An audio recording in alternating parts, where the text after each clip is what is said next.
compañera Chea Rodríguez. La compañera Chea Rodríguez es una transgénera, mujer transgénero, es una activista transgénero, transgenodisidente en pro de la transgenoequidad, teórica transgenopolítica, quien nos presenta un adelanto de su tesis en el doctorado en Ciencias para el Desarrollo Estratégico de la Universidad Bolivariana de Venezuela. Chea también es profesora en el programa de formación de grado de estudios jurídicos de la misma universidad y es profesora allí en los ámbitos tanto jurídico como el económico-político y el comunicacional social, las áreas para las cuales, bueno, ya se formó por ende y da un aporte en ellas. Pero además Chea Rodríguez es también cantautora y compositora, es música y es bailarina popular desde hace 38 años, directora desde los dos, ¿no? Directora, guionista y actriz con varios cortometrajes en su haber, y uno de ellos se llama No creo que ser transgénera me circunscriba a un gueto. Me interesa la sociedad y deseo moverme en múltiples ámbitos. La ponencia de Chea se llama Transgenas, heterosexas y transgenasexos en las políticas públicas del Estado constituyendo venezolano transgenoequitable, derechos humanos y ciudadanías, ontología, epistemología, recorrido metodológico, ebullición teórico, activista. Adelante, Chea, muchas gracias, bienvenida. Un segundo. Creo que no he hablado como mucho de la metodología y para que quede como sentado tenemos entre 20 y 25 minutos. Estamos intentando que sean 20 porque somos bastantes en la palabra. También hay una compañera, la compañera Marbelis, ha estado facilitando a las y los participantes un papel en el cual pueden ir colocando las inquietudes y al final se abrirá una sesión de preguntas, una ronda de preguntas. Bienvenida, Chea, muchas gracias. Gracias. Lo primero es que consiguen palabras complejas porque este es un mundo que estamos intentando describir. Este tipo de trabajo responde a metodologías, entre otras cosas, metodologías exploratorias. Y lo hace precisamente porque son áreas donde hay mucho prejuicio. Hay nombres para nombrar estas cosas, pero parten de ideas bastante prejuiciosas. Para respetar los 20 minutos, lo que yo voy a hacer es una breve descripción de la ponencia, leyendo algunos trozos y procurando centrarme en esas palabras extrañas para que se entiendan mejor lo que se pretende, por qué están, qué significan y qué se pretende con ellas. En primer lugar, se llama transgenas heterosexas y transgenasexos porque tendríamos que decir primero que es una transgena. Vamos a hacerlo con el mismo texto.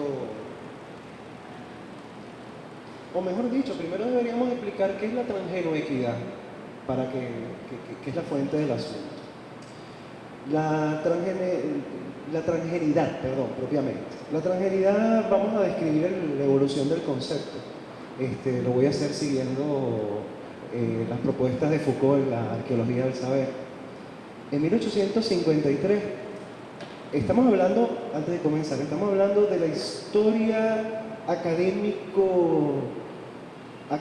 de la transgenidad, pero desde el Neolítico, desde esas épocas ya hay casos registrados de mujeres como nosotras, porque la transgenidad tiene que ver con mujeres como yo, y ya voy a explicar qué significa.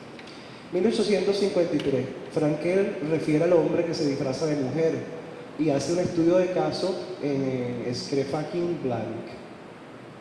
En 1910, Magnus Hirschfeld distingue travestismo y homosexualismo en una obra que se llama Die Travestalten. En 1936, Havelock Ellis acuña la inversión sexoestésica o eonismo en alusión al caballero de Eón, quien vivió como mujer, entre comillas. En 1940, los médicos europeos comienzan a hablar de transexualismo, los usos médicos, porque para esa fecha se comienza a experimentar con el cambio de genital. Cuando hay un hombre que se siente mujer o una mujer que se siente hombre, que esa es una forma cuestionable de decirlo, pero para que se entienda de entrada, se comienza a trabajar en el ámbito médico con la posibilidad de cambiar el genital por la vía quirúrgica. Entonces se comienza a utilizar el término transexualismo. Y en 1953, Harry Benjamin diferencia transexualismo de travestismo. O sea, no todo el mundo que se siente mujer, en ese grupo de hombres que se sienten mujeres, quiere cambiarse el genital. De hecho, la mayoría no quiere. Y por eso Harry Benjamin empieza a hablar de transexualismo, a diferenciar transexualismo y travestismo. Comienzan a surgir categorías intermedias. Época de la primera reasignación quirúrgico-genital exitosa, la de Christine Georgeson. En 1955, John Mooney define el papel o rol o conjunto de conductas de género. En 1968, Robert Stoller separa sexo y género. Surge la sexología, que estudia sexualidades humanas en general y se encamina a desplazar a la psiquiatría, que nada más está mirando la enfermedad. Ya la sexualidad pasa a ser un asunto de estudio propositivo humano y no simplemente un estudio patologizador. En 1973, la Asociación Psiquiátrica Estadounidense enuncia APA, por sus siglas en inglés, American Psychiatric Association, enuncia la disforia de género, de la cual el transexualismo es solo una de sus caras. Disforia de género, como se explica en la propia ponencia, significa que la persona siente rechazo hacia su cuerpo porque no encaja en la forma en que la sociedad ve lo femenino, en el caso de una mujer como yo.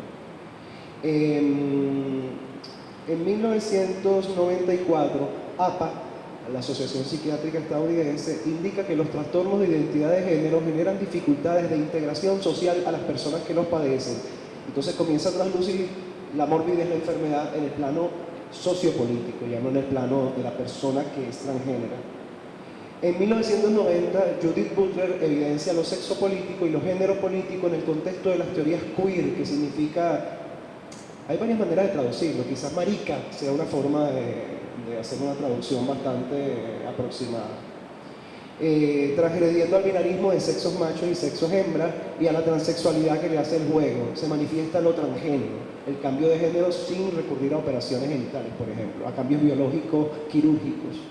1993, la Federación Latinoamericana de Sociedades de Sexología y Educación Sexual etiqueta como falsas transexuales a quienes rechazamos lo quirúrgico genital y como transexofílicos a nuestros amantes y parejas. Es la primera vez que se les toma en cuenta.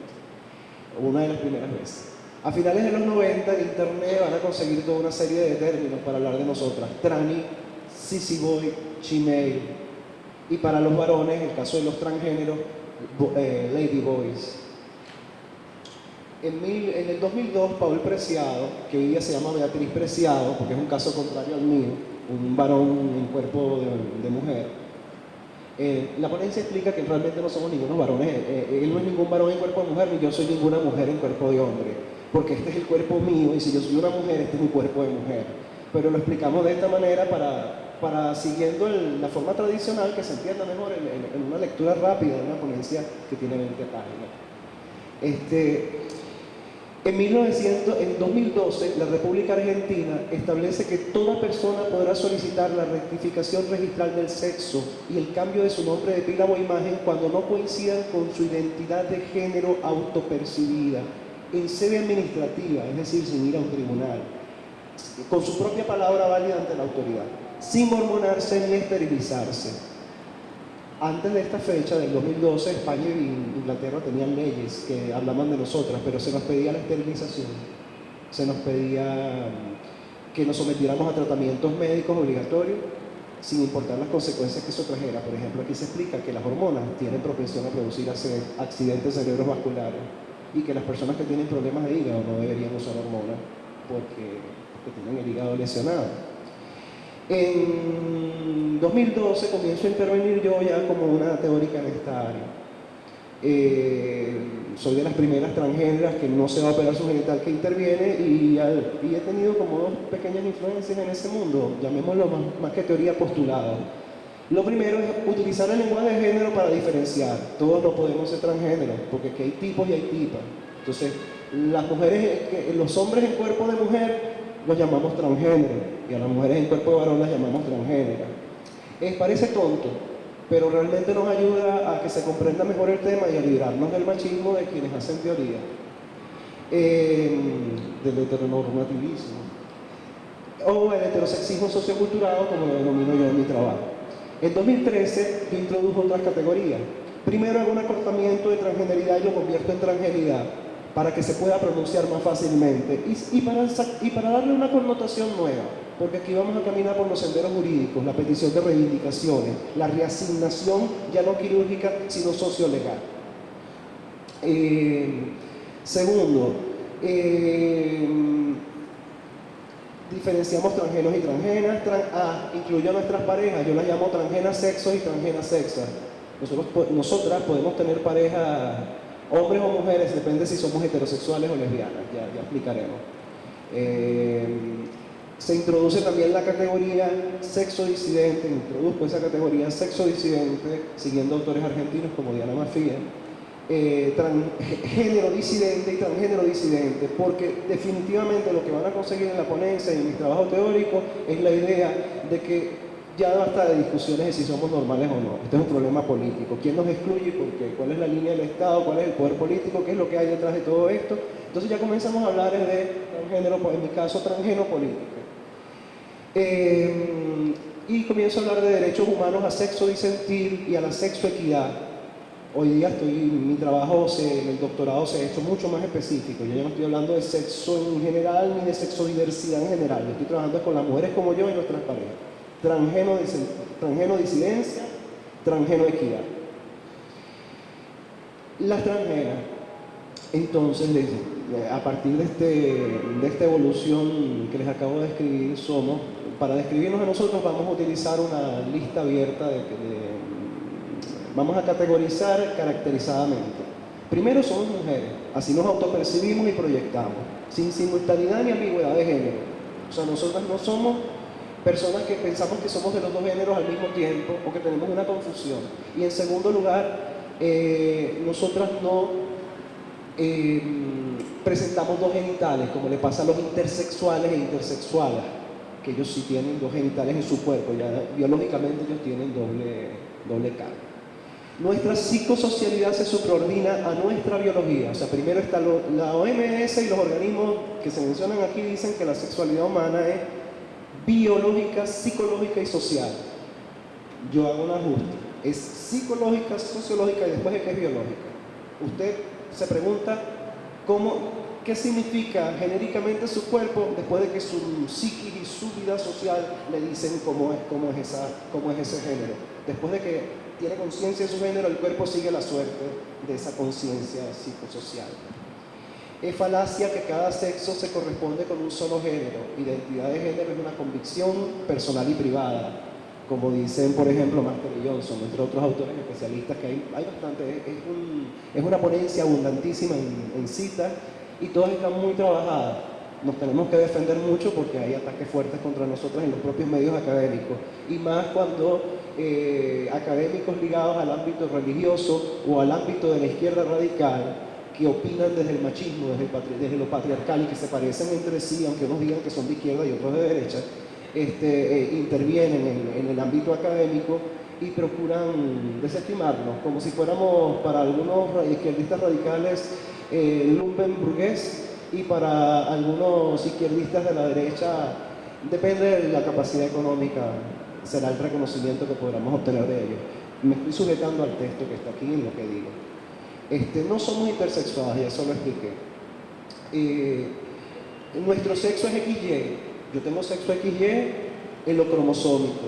Produzco ampliamente testosterona en predominancia sobre estrógenos y sin presencia de progesterona en lo hormonal, como podría decir cualquiera de los varones que está aquí. Se conforma de pene y escroto externamente y testículos internos o gonadalmente, lo genital o anatómico. Nuestras características sexuales secundarias se asocian a dicho sexo de acuerdo con nuestros lazos de sangre. Yo tengo pelos por todos lados, como los varones de mi familia. Pero aquí viene el cuestionamiento del trabajo hacia las posiciones tradicionales, incluida la Organización Mundial de la Salud. No hay sexos machos y sexos hembras según yo. Lo que hay es estadística. La mayoría de los hombres tienen estas características que yo acabo de nombrar, pero las mujeres transgéneros también.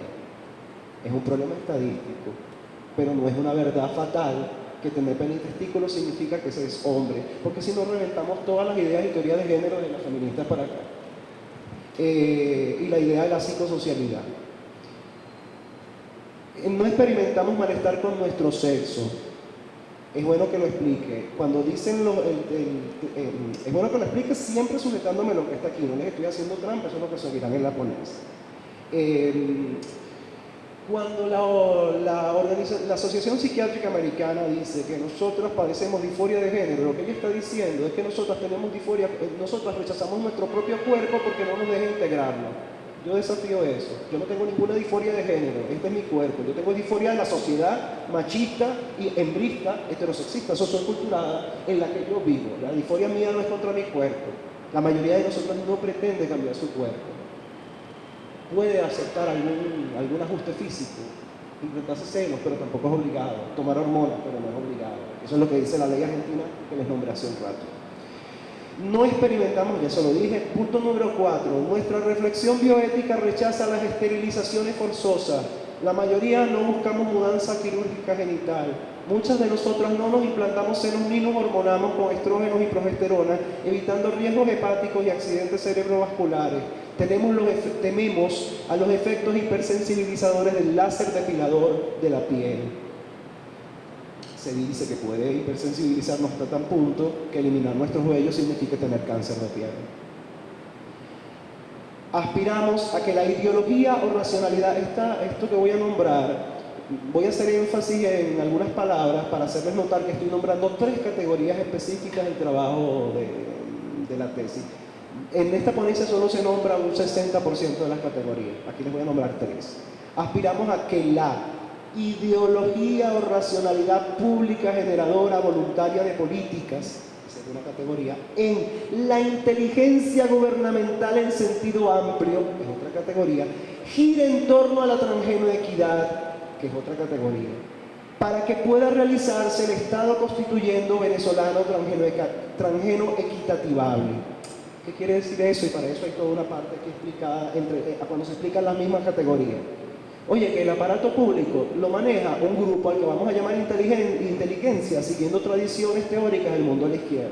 Esa inteligencia produce políticas públicas, pero si la inteligencia anda, en lugar de seguir la Constitución que dice que todos somos iguales y que el artículo 22 dice que los derechos humanos así no estén en ninguna norma, están a la par de la Constitución, eso también está aquí. Si hay una persona que pese a todo eso hace lo que le da la gana, ella impide la realización del Estado constituyendo y ella también impide que podamos tener equidad. ¿Y por qué equidad? ¿Por qué el concepto de transgenoequidad y no simplemente igualdad? Me voy a referir en un momento a la epistemología y lo explicaré mejor leyendo del texto. Pero hoy día no podemos tratar como iguales a todo el mundo porque hay gente que es diferente, está discriminada, por ejemplo. Entonces se utiliza más bien el concepto de equidad. Tratar como iguales solo a los que son realmente iguales entre sí. Y hoy día se habla de discriminación negativa y discriminación positiva, porque para poder tratar por igual a todo el mundo, primero tiene que equipararlos, lo que significa darle discriminación positiva a los grupos que son vulnerados, protegerlos con leyes especiales, como de hecho esta ponencia termina con una propuesta de ley de transgenoequidad, donde habla de los nombres, del cambio de documentos, del derecho a la familiación, tanto de nosotras como de nuestra familia, de nuestras parejas, perdón. En fin, ¿qué otra cosa más sobre el concepto confío que en la ronda de preguntas puedan preguntar cualquier cosa que no haya podido asomar, porque lo que estamos haciendo es asomar. No somos enfermas mentales, repudiamos nuestra patologización que además pretende asociarnos con la pedofilia y el síndrome de inmunodeficiencia adquirida y o superficializar nuestra condición humana haciéndola ver como una moda. Algunos y algunas, unos transgenos y transgenas, pueden sentirse en disconfort por desventajas adaptativas significativas, fobias, etiquetajes, prejuicios, estereotipos, discriminación, violencia. Ese sería el problema, no nuestra condición. ¿Por qué dice el texto, el título de este trabajo, transgenas heterosexas? Porque entre nosotras, como mujeres que somos, hay heterosexuales, hay lesbianas, o sea, hay algunas de nosotras que, inclusive algunas que llegan a hacerse una operación quirúrgico-genital, que su pareja es una mujer. El caso famoso de la profesora Tamara Adrián. En cambio hay otras como yo que nuestras parejas son hombres. Entonces, este estudio, aunque está dirigido a las transgéneras en general y sus parejas, cuando tiene que tocar aspectos de la vinculación erótico-afectiva, se centra en el tema de la heterosexualidad. Porque estos son caminos amplios que vale la pena segmentarlos, porque cada segmento incluye grupos grandes, y solo explicando lo que se conoce con mayor, por experiencia, y dándole forma, quizás otros grupos también puedan ayudarse de eso. En cambio, trabajando con miradas demasiado amplias, terminamos hablando de la sexodiversidad y resulta que la sexodiversidad todo el mundo piensa que son los gays y las lesbianas, y a lo mejor muchos de ustedes ni siquiera se habían enterado que hay transgéneras y transgéneros dentro de la sexodiversidad. Y además están las parejas nuestras que tampoco son gays y lesbianas, porque cuando ellas la miran a una, eso también está explicado aquí, cuando ellas la miran a una, ellos están viendo tipas, así yo tenga sombra de barba. Entonces ellos no son gays, ellos son hombres heterosexuales. Y si son ellas, están viendo tipas, son lesbianas, no son heterosexuales. Transgenasexos son nuestras parejas o amantes estables. Estables bien sea porque, como se explica también aquí en el texto, bien sea estables en el sentido de que pasan largo tiempo con una sola transgénera o con dos, o tienen unas relaciones estables con unas transgéneras determinadas, o toda su vida tienen relaciones con distintas mujeres, pero todas son transgéneras o la mayoría son transgéneras. Ellos son hombres que deben ser, que forman parte de este grupo también discriminado. Ellos no pueden expresar libremente lo que ellos son. Ese tipo de relaciones las viven en horarios y espacios donde nadie los mira y donde nadie se entera, con excepciones, por supuesto. Cada día hay más hombres también que asumen sus gustos después de que los descubren, porque no vamos a presumir a mal afecto del mundo. Heterosexismo socioculturado. Yo aquí voy a trabajar con una autora argentina que se llama Diana Mafia, de hecho la estoy citando. Diana Mafia es filósofa en el área, justamente. Su filosofía está llevada, primero fue al feminismo y luego terminó desencadenando en lo que llamamos sexodiversidad aquí en Venezuela. Pero yo le voy a agregar algunas cosas más. Para definir lo que es, hay gente que llama esto heteronormatividad. Yo no utilizo el término heteronormatividad, aquí lo explicamos en algunos pies de página, por dos motivos. Primero, mi problema no es con los heteros, es con los heterosexistas. Y en segundo lugar, lo normativo, yo tengo formación como abogada, dentro de mi formación ese tiene un peso importante. Y lo normativo, aunque no es exclusivamente jurídico, tiende a encasillarnos el pensamiento para allá. Entonces, heterosexismo socioculturado es la forma en que yo llamo este asunto. Y la idea de socioculturado es para indicar que la cultura es permeable a influencias. En ese sentido, mi trabajo se parece al marxismo, aunque también a las teorías decoloniales, como se explica en la epistemología que también está aquí. Se parece a ambos en el sentido de que hay gente que inocula su visión del mundo, su sistema mundo, en el lenguaje marxista sería su superestructura para forzarnos a ver el mundo a su manera. Heterosexismo socioculturado es una macroideología o racionalidad pública generadora voluntaria de políticas. Cuando revisen la ponencia ideología o racionalidad pública generadora voluntaria de políticas, van a descubrir que yo no estoy utilizando ideología en un sentido marxista. Para mí la ideología no está ya en esa derecha malvada, sino que está en cada modelo político de Estado, incluidos los modelos de izquierda. Y en mi tesis eso es revelador porque me permite descubrir que no hay una sola izquierda y que hay izquierdas que deben ser execradas porque son igualistas, heterosexistas, socioculturales que la derecha. Y me permite trabajar y rescatar a la izquierda. ¿Me queda poco tiempo? 5 minutos. Ok. Son tres cosas. Hay sexos machos y sexos hembras. Eso es lo que dice el heterosexismo sociocultural. Ya expliqué que eso no es así. Segundo lugar, hay la familia monogámica matrimoniada heterosexista, sexista, machista y patrimoniada. Fuera de eso, no hay una familia. Y en tercer lugar, las relaciones sexuales son reproductivas por excelencia. Quienes no tenemos sexo para reproducirnos, incluidas las mujeres fértiles que se acuestan con hombres fértiles, no se consideran personas serias y sanas y de valor en esta sociedad según el heterosexismo sociocultural.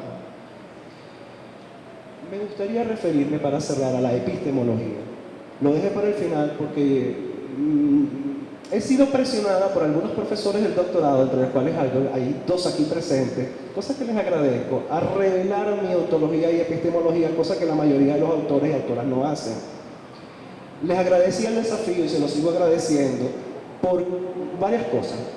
Por ejemplo, epistemología, mi perspectiva realidad comprensiva que me aproxima a lo real, a eso que nunca podemos terminar de ver, que se llama lo real, pero que siempre estamos intentando descubrirlo. 1. Busca la transgenoequidad, ya de eso hablé. 2. Contrapone nuestra igualdad equitativa de derechos humanos y ciudadanías a la igualdad igualitaria. No debemos ser escondidos dentro de eso de que los humanos somos todos iguales. Entre ellos aquí figura la autora Fariña. Las personas son todas diferentes. La hipersimplificación que implica llamar que todos somos iguales significa que hay un poco de gente que queda desconocida y puede ser aplastada. Me salto autores para llegar a los puntos que me parecen provocadores y me parecen un buen cierre por provocadores que son. Punto número 7 de la epistemología. Está contextualizada en un socialismo no procomunista porque en alerta anárquica y trotskista abomino la inteligencia gubernamental en sentido amplio que impide la realización del Estado constituyendo venezolano transgeno equitativable, secuestrándolo y desmantelándolo con su heterosexismo socioculturado castrante de lo individual privado legítimo, cuya ideología o racionalidad pública generadora voluntaria de políticas recalcitrantes convierte al pueblo en un dogma a su medida, entre otras medidas, a la medida del machismo y embrismo que esos grupos tienen. No es toda la inteligencia, sino un grupúsculo usurpador y nefasto, pero tiene poder. Y ni siquiera es uno solo, son varios, aquí se explican que hay varios. Rechazo de Karl Marx y Friedrich Engels, su colectivismo a ultranza como alternativa al modo dominante de producción de la riqueza, su colocación de lo socioeconómico político como eje y no como herramienta, su dictadura del proletariado, no merecemos nuevos verdugos, su circunscripción de los males sociales a la lucha de clases. Las clases son cómplices cuando se trata de heterosexismo socioculturado, lo consigue arriba y lo consigue abajo, lo consigue en el medio y más en el medio y más arriba del medio también lo consigue. Eso no significa que aquí no se rescatan ideas marxistas, pero sí se cuestiona al marxismo que solo se ocupa de lo económico y se le olvida lo moral, sexual. Reciclo de Engels que la familia matrimoniada, heterosexista, sexista, machista, monogámica, le agrego yo, con fines reproductivos y patrimoniada, impuesta desde Roma imperial y fortalecida desde la Edad Media, perpetúa al varón explotador, expansor, territorial, guerrerista, neoesclavista de las relaciones de producción de riqueza. Resignifico a Engels cuando habla de la alienación. Yo pienso que el heterosexismo sociocultural es una forma alienadora. La alienadora no solo se produce el modo de producción en sus aspectos económicos, no es el único que produce alienación. 2 minutos. Me falta solo un punto, compañera. Afirmo de Marx que la religión es el opio de los pueblos, pero no la religión sino las cúpulas. Y con respecto a las teorías decoloniales y Vladimir Lenin, me parece muy interesante citarlos aquí para hablar de una teoría del imperialismo que abarque el género, lo transgénero político. Muchas gracias.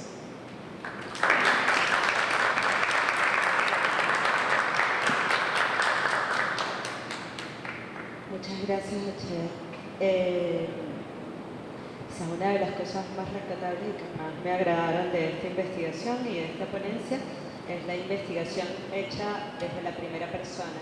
Es quizás, y en todo lo que hemos escuchado, es la primera vez que alguien está hablando está haciendo una investigación desde la primera persona. Me parece que en términos de ciencias sociales esto es un aporte y es importante también problematizarlo. Seguimos con la compañera y profesora Lindsay Trujillo, profesora de arte, mención artes plásticas de la Universidad Experimental Pedagógica Libertador, es parte de su formación, y también da clases dentro de la Universidad de las Artes, UNEARTS, en la promoción y ejecución. Está dentro de los proyectos Cine Accesible, ¿correcto? ¿No?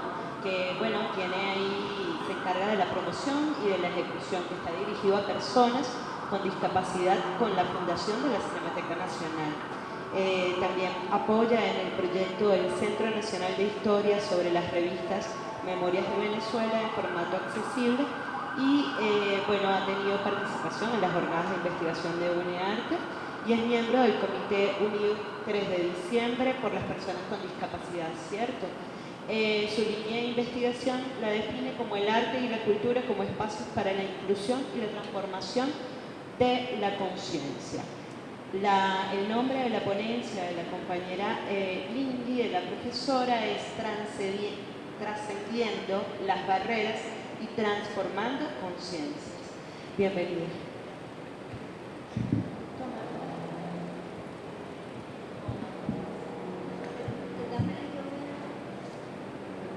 Buenas tardes.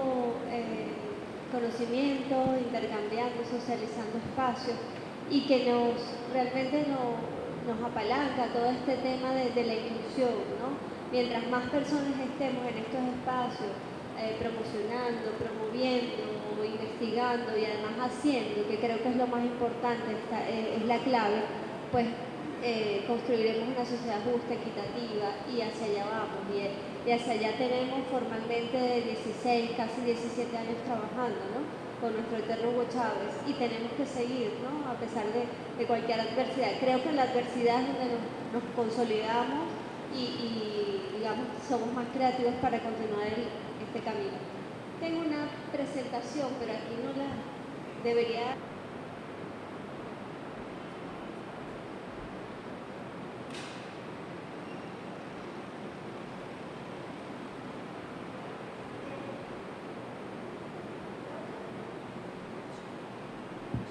Ahora sí. El tema de la discapacidad, creo que uno va por la vida y muy poco nos damos cuenta que existe.